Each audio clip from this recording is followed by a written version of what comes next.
Hello and welcome to the Feck It Fun, Fabulous and Free Eating Disorder Recovery podcast. I'm Helly and I'm here to provide regular bursts of information and inspiration, some neuroscience applicable to eating disorder recovery, perhaps a few rants, but otherwise lots of positivity with a bit of a feck it attitude, some fun and a sprinkling of fabulousness to help everyone find freedom in recovery. Hello, my lovely people out there who are listening to me talking about eating disorders and how to overcome one. You are fabulous and don't you forget it. And you can very much overcome this eating disorder and have a free life from it. I believe that. I believe that that is possible for you as it is for every person who has an eating disorder and who is wanting and willing to overcome it and is putting in the hard work to do so. But it is incredibly hard. It's not an easy process to go through, and it takes time, determination, a lot of willpower, a lot of frustration, distress, difficult emotions. I'm really making it sound attractive here, aren't I? But okay, it's not easy, but it is possible. And all those really horrible side effects that you get from the recovery process, I believe they will be worth going through when you come out the other side and you are living a big and fabulous life. And of course, life is always going to have its ups and downs, but when you don't have an eating disorder any longer, the downs are that bit easier to tolerate. And so it very much will be worth it. I do believe that for you. I'm also just going to say that I'm recording this in the evening and we're coming up in the UK to something called Guy Fawkes Night. Now, if you don't know about Guy Fawkes Night because you're not from the UK, then Guy Fawkes Night is when us strange people in Britain decide to burn what we call a guy, which is a little man, on a bonfire and set off a load of fireworks. So I'm not going to go into the history of Guy Fawkes Night for this podcast. That's probably a podcast in itself, and I'm sure that if you Google it, you'll probably find a podcast all about the history of Guy Fawkes Night. So go away and do that if you're really interested. At the end of the day, just to say there are fireworks going off tonight. So if you hear a lot of loud bangs in the background when I'm talking, then that's what it is. So today's episode then, what's today's episode about? Today's episode is about the Minnesota Starvation Experiment. And if you have a restrictive eating disorder, then you might already be familiar with the Minnesota Starvation Experiment. And if you aren't familiar with it, then you need to be. It is the single most important scientific experiment that has been undertaken into the effects on a person of semi-starvation and what happens when recovering from a semi-starved state. And this kind of experiment that they undertook won't ever be repeated for ethical reasons, but the results of the Minnesota Starvation Experiment, which was an experiment carried out during the Second World War, continues to educate and inform scientists and health professionals today, nearly 80 years after it was conducted, because of how important the results from it were and how much they really do educate us and inform us about what starvation does to a person.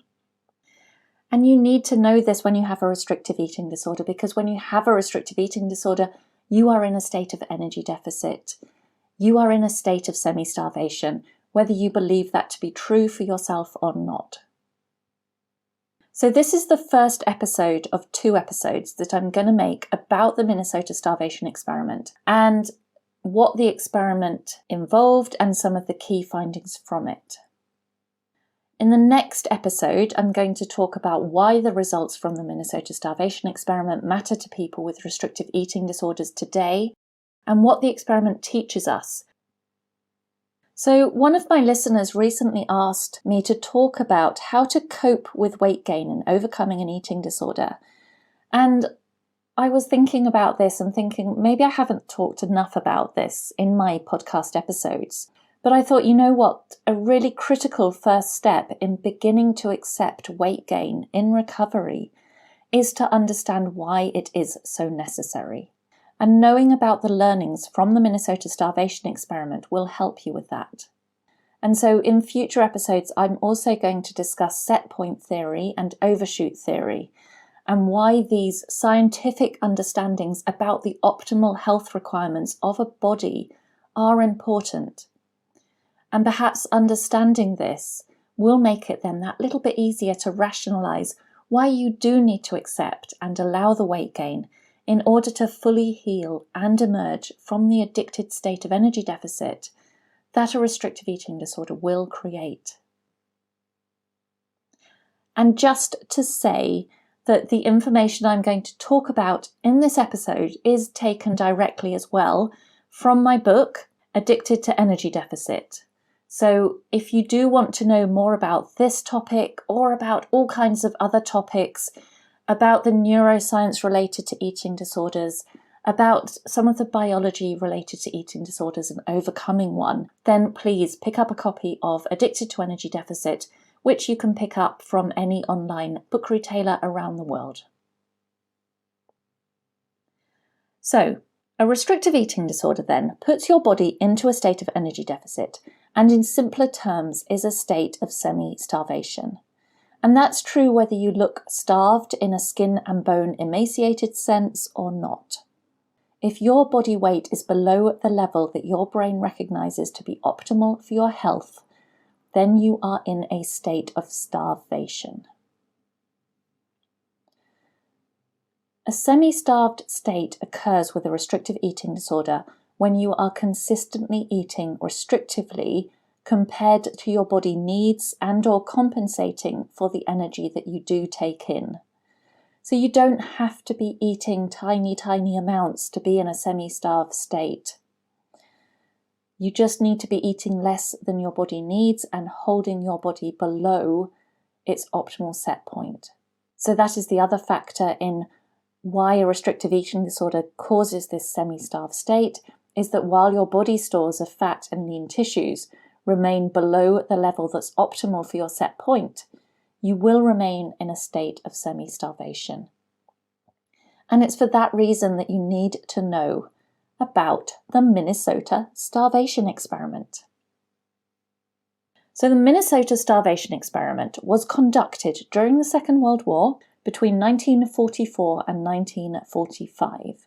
And it was conducted by two doctors, one of whom was Ansel Keys, and the other one was Joseph Brocek. And the intention was to study the effects of dietary restriction and develop an understanding of how best to support people overcoming a starved state. And this information was needed at that time to improve understanding of how best to rehabilitate people during the post-war period who had been food deprived or who had been prisoners of war. So for the experiment, 36 healthy young men were selected from 200 volunteers for the experiment.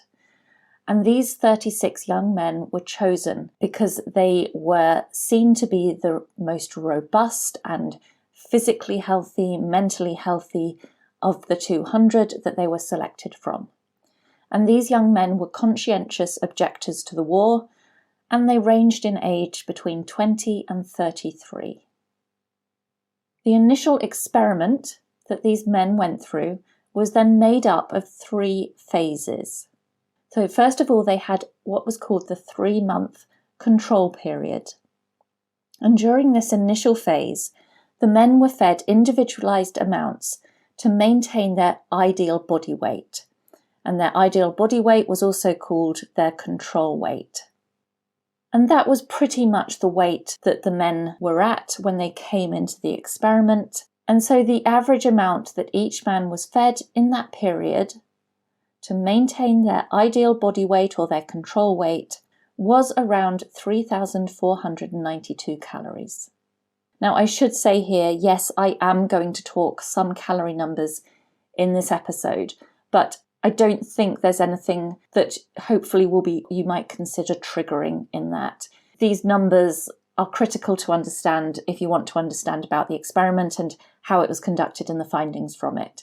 So if you really don't want to hear numbers, then switch off now and don't listen to any more. But yeah, I am going to be mentioning numbers a little bit during this episode. So then after that 3-month control period, the men underwent what was called a 6-month semi-starvation phase. And the aim of this phase was for each man to lose 25% of his ideal body weight. So the average intake for this phase was 1,570 calories, but the amount each individual man was fed was dependent on his individual rate of weight loss. So the men weren't all fed exactly the same amount. It was very much individualized for each man, how much weight he was losing and what he needed. The men were fed 2 meals a day, and their meals were made up of mainly cabbage, potatoes, and dark bread to mimic the typical foods consumed during European wartime diets. And then once they'd gone through that 6-month semi-starvation phase, they had what was called the 3-month rehabilitation phase. At this point, 32 of the original 36 men reached this final stage, and these 32 men were then divided into 4 groups, and each group was fed a controlled amount of either an additional 400, 800, 1200 or 1600 calories to the amount they had been fed in the semi-starvation phase. But after 5 weeks of refeeding the men at this level, the rate of improvement in them was actually a lot slower than the researchers had expected. And so the intake of the men was then reviewed again, and I'm going to talk about that a bit more later on in the episode. There was then a very, very final phase to the experiment, which wasn't part of the initial plan of the experiment. But after the first 3 phases were finished, the men were asked if they were willing to stay on. And so at the end of the experiment, 12 men volunteered to continue on for another 2 months to be observed. And so during that further 2 months, these men were able to eat without any restriction at all, but they were just to be observed and have their intake level monitored. So that was how the study was conducted. Now I'm going to talk about what the findings were from each stage of the experiment. So from the control period of the experiment, when each man was allowed to eat enough to maintain his ideal body weight, during that initial phase, the men were said to feel good.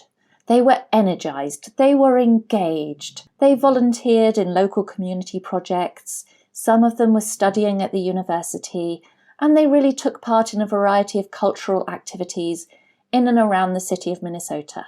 And they were essentially healthy young men who were interested in life, they were engaged, they were social and active. But then as they entered the semi-starvation phase, which as you'll recall went on for 6 months, during the first few weeks of that semi-starvation phase, in which the men had their calories cut by around half the amount they had needed to maintain their control weight, initially they generally remained in good spirits, and many were actually quite interested in their weight loss. But as time went on, the men developed some significant physical, psychological, social and cognitive symptoms. So physically, the men became increasingly weak. Now in 2002, 19 of the original men who took part in the study were interviewed about their experiences by researchers. And obviously these were elderly men now being interviewed about what they'd gone through during this post-war period. One of the men could remember not being able to open a department store door because he'd become so weak from hunger, from starvation, during that period of being underfed. They also developed a decreased tolerance of the cold. Many complained of dizziness and vertigo. They were incredibly tired. Many suffered from hair loss, reduced coordination and ringing to their ears. The men also had a dramatic drop in their heart rate and blood pressure. Some of the men developed significant edema as well. And it was also found that their need to urinate increased and their digestive system slowed right down, giving them constipation and other stomach issues. They found that cuts and bruises healed more slowly and their sleep became very interrupted. And on top of all that, Their sex drive and interest in relationships also disappeared. Before the semi-starvation phase, some of the men were involved in relationships, but during this experiment, as time went on, many just lost their interest in pursuing sexual relationships at all. Mentally, the men became increasingly irritable and impatient. Suddenly, little things their friends did that usually wouldn't bother them at all now made them really very upset and irritable. They became annoyed by the eating habits of other people and of each other as well. And over the 3 months, the men became increasingly withdrawn and introverted. The researchers also observed indifference and boredom among them. Some of the men pulled out of their university classes because they no longer had the motivation or mental energy to attend, and depression was also quite common among them. They started to neglect their personal hygiene, had difficulty making decisions, lost a lot of their sense of humour, and developed much more rigid thinking. And they increasingly found conversation with others difficult and pointless, and if they did go to the cinema, they found they could recognise comedy, but no longer felt compelled to laugh. For most of the men, food obsession also developed, and eating in ritualised ways became their standard. Some of the men would eat very slowly to make the food last longer, while others would eat incredibly quickly. Licking of plates at the end of the meal also became the norm. And the men became very upset at the sight of food waste, and many reported dreaming about food. Some of the men would go to diners just to watch other people eating, while others would actively avoid having to see others eat when they couldn't. Some of the men also collected cookbooks, with one participant later reporting that during the study period he collected over 100 cookbooks. So in just 6 months of that experiment, he collected over 100 cookbooks. So for these men then, food became their main focus, with one of the men later reporting that food became the most important, if not the only thing in his life, reflecting that this also makes life pretty dull. And during the start of the semi-starvation phase, the men were allowed to freely drink water, tea and coffee. And that resulted in many of them being observed to drink coffee and tea obsessively to fill their stomach. When this obsessive drinking was noted, Keyes decided that this consumption needed to be limited, and so the men were restricted then to 9 cups a day. They were also allowed to chew gum during this stage of the experiment, but this also dramatically increased to the point that one man, who was actually later removed from the experiment, was observed to chew up to 40 packs of gum a day. Over this period, the men reported trying to keep themselves distracted from their hunger as best they could. Some of them started to collect and hoard both food and non-food related items that they really didn't need, such as books or trinkets.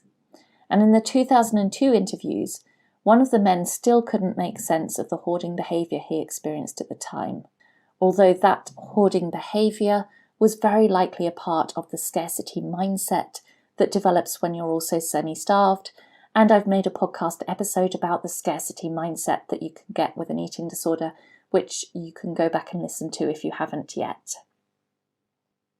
Over time, the behaviour and psychological state of some of the men became more concerning. One man was chopping wood one day with an axe and cut off 3 of his fingers. Years later, when he was interviewed about this, he said, "I admit to being crazy mixed up at the time. I'm not ready to say that I did it on purpose. I'm not ready to say that I didn't." 4 men didn't complete the experiment. Of these, 2 were hospitalised during the semi-starvation phase for what were termed pre-psychotic symptoms. One man impulsively broke his diet repeatedly and began to go on minor shoplifting sprees, stealing sweets and trinkets that were all but worthless to him. He was seen to write voluminously and creatively, and he was admitted to a psychiatric ward after he developed a violent emotional outburst and threatened suicide. After being allowed to eat freely again, his mental state and behaviours quickly returned to normal. Another man stole food items and rooted in rubbish bins, and he was dropped from the experiment due to failure to lose weight. At this point, he ate huge amounts in a binge-like way, causing him to vomit, and he sought admission for psychiatric help after that. His symptoms also subsided after a few weeks, and he later denied experiencing any further psychiatric problems during his lifetime. Of the final 2 participants, not to remain to the end of the experiment, one had an episode of passing blood in his urine and was taken out of the experiment because of that, and his urine was reportedly cleared soon after he was eating normally again. And the final participant didn't lose weight at the rate that Keyes was hoping, and so Keyes suspected him of cheating, even though the man denied it. But because of Keyes' suspicions, that man's data was not included in the final results that were published. So I'm going to go on then to talk about the findings from the rehabilitation phase. And many men reported that the start of the rehabilitation phase was the most challenging part of the experiment. So this was the point that they were starting to be allowed to eat more food again. But they found this the most challenging part because they experienced no noticeable relief from the hunger despite now being given more food. Some of the men were also surprised when they initially lost weight in this refeeding stage, which was attributed to some loss of edema as they began to eat more. And ongoing feelings of weakness also frustrated the men as it took them longer to improve than they had hoped. But during this 12-week rehabilitation phase, the men were split into 4 groups, and as I said earlier, each group received a different increased number of calories to the level they had received during the semi-starvation phase. Now, the men weren't told which group they were in, and none of them thought themselves to be in the group receiving the highest amounts. The group receiving the smallest additional intake at this time only received an additional 400 calories a day to the amount they had been eating. But after 5 weeks, the rate of improvements in all the men was much slower than expected, although that was proportional to which group they were in and how much they were being fed. But at this point, Keyes and the research team increased the feeding amounts again by another 800 calories a day. So at this stage, each man was then being given an additional 1,200, 1,600, 2,000 or 2,400 calories a day to the amounts they'd been receiving during the starvation phase. And once they had that extra intake, it was finally found in there being slightly more noticeable rises in their weight, and more importantly, their mood also improved. And it was noted that levels of depression in the men were reducing in line with how much food they were now being given. At the end of the 12-week period of controlled refeeding, none of the men were back at their starting weight. On average, their weights were back to 36.7% of what had been lost. So after 12 weeks of refeeding, they'd only regained, just over a third of what they'd lost. And physically, the men still felt a very long way from their pre-starvation levels of energy and strength. So as I said then, 12 men volunteered after this to stay on for what they called the unrestricted rehabilitation phase.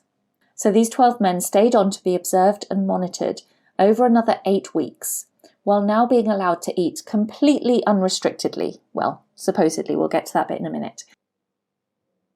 And as they entered this phase, these men described feeling a complete loss of control over their eating when they could eat freely, and many then just started to eat abundantly. So they'd already been through 12 weeks of refeeding.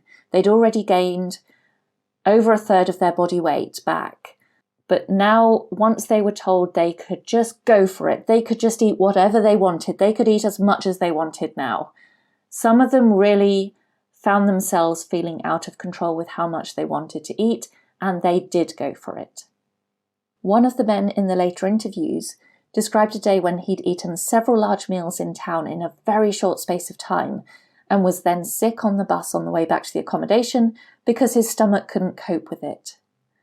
He said that he simply couldn't satisfy his craving for food despite a full stomach. Another man during this time had to be taken to hospital to have his stomach pumped as he'd eaten so much. In the first couple of weeks of the unrestricted rehabilitation phase, most of the men ate high amounts, with some eating up to 11,500 calories a day. Now, of course, these men were still being observed by Keyes and the researchers, and when Keyes and the researchers became alarmed to witness these seeming overeating behaviours, they did become concerned and they reintroduced some control over food access to these men in the week, but not at the weekends. And in doing this, they then noted a pattern of what they called weekend gorging, where the men were observed to eat 50 to 200% more food at the weekends than during the days of controlled refeeding in the week. So the impact of taking part in the Minnesota Starvation Experiment was much longer lasting on each individual man than the length that the study ran for. 19 of the men were interviewed when they were in their 80s about their experiences, and of these 10 reported that their food perceptions and perspectives were forever altered as a result of being part of this experiment. One man described the year following the experiment as a year-long cavity that needed to be filled and a year of eating excessively. In fact, 8 months after the rehabilitation phase, around a third of the men were still reported to be eating large quantities of food. Some of the men also said that it was at least 2 years before they felt their body had fully recovered, returning to their previous strength and stamina. Body weight in the men was seen to peak around 8 months into rehabilitation, and 7 of the men reported being very concerned about the initial fat accumulation on their abdomen and buttocks, and that this had made them feel what they described as fat. They recalled that as they gained weight, it was initially distributed in different places to where they'd carried weight before the experiment, stating that they felt their thighs, buttocks, and midsection all appeared fuller and their face fatter. Most of the men reported that it took around 2 years for their body weight to stabilise back to their pre-experiment weight range and distribution. But I think the important thing to really highlight here is that after those 2 years, it took 2 years for some men, it took less for others. For the majority of the men, their body weight did stabilise back to their pre-experiment weight range and distribution, which I think just proves that set point theory is real. But as I say, I'm going to make an episode about set point theory in future.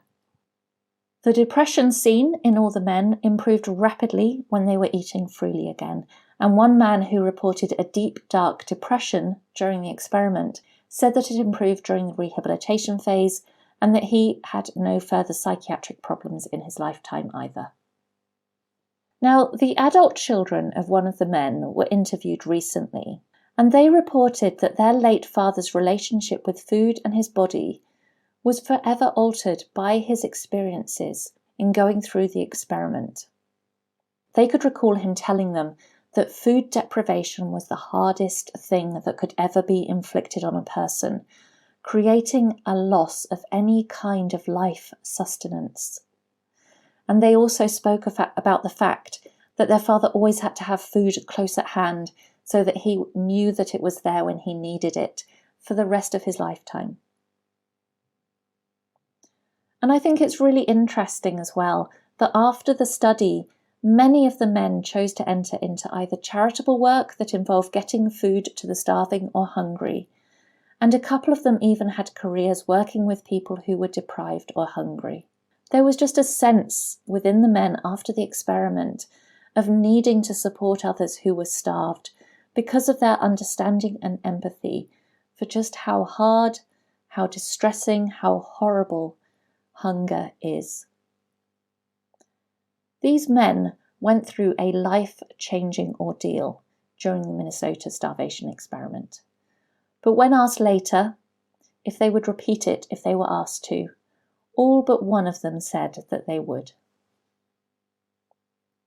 So if you have a restrictive eating disorder and you are in a state of semi-starvation, then I'm sure that you can relate to a lot of the findings from the Minnesota Starvation Experiment. And these findings matter. They teach us so much about what starvation does to a person, eating disorder or not. And understanding this can help you to recognise that maybe some of your traits or the symptoms that you've put down to just being you are in fact symptoms of a starved body and brain. Symptoms that come from a restrictive eating disorder and being semi-starved as a result of restrictive eating disorder. So these learnings from the Minnesota Starvation Experiment should help you to recognise why you do need to eat more to find your way out of energy deficit and discover just how much will improve if you do that. Now, I know this has been a long episode about the Minnesota Starvation Experiment, in which I've only just really touched on some of the facts and findings about the experiment. There's so much more I could have said, but I don't want to make excessively long episodes, and you can go out and find that information if you're more interested in it. There are definitely whole books written about the Minnesota Starvation Experiment. So in the second episode on this topic, which I will be hopefully putting out next week, I'm also going to relate some of the key findings of this experiment to restrictive eating disorders and the experiences of those with an eating disorder or in the process of overcoming one. So next episode, relating a lot of what I've spoken about in this episode to what you might be going through with an eating disorder.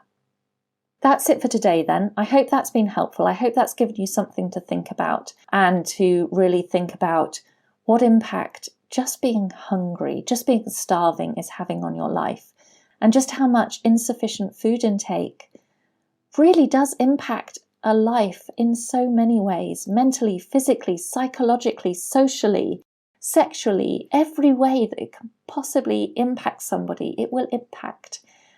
And that's what's happening with an eating disorder in your case as well. So maybe use that as motivation to eat. Go eat. Go grab a load of food. Enjoy it. Let yourself eat it because you can. If you want to know more about me, you'll find me on hellybarnes.com, and otherwise I'll speak to you next week. Thank you for listening to the Feck It Fun, Fabulous and Free Eating Disorder Recovery podcast. Don't forget, eating disorder recovery doesn't have to be boring and doesn't have to be serious. Now go and grab yourself some food and have a fabulous rest of the day.